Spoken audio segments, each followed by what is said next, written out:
काय आणलंय हे? शेणी धुरीसाठी. अच्छा अच्छा. आमच्याकडे गुरं नाही आहेत, कमी आहेत, मग आम्हाला शेणी लागतात धुरीसाठी. मग आम्ही असं कोणाकडून तरी 1-2 गोण्या असा घेतो. बाहेर पडलेलं शेण पण आम्ही जमा करून ठेवतो. पण पावसाळ्यामध्ये शेणी लागतातच ना. शेणीची गोणी घेऊन आले. अजून पण एक आणून ठेवला नाही आहे, दाखवते तुम्हाला मी. कुठे ठेवल्यात त्या गोण्या? अच्छा, ठेवा.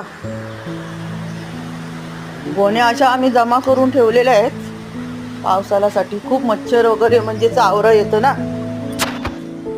हे बघा, इथे अशा आम्ही गोण्या जमा करून ठेवलेल्या आहेत. माझ्या व्हिडिओला सबस्क्राईब करायला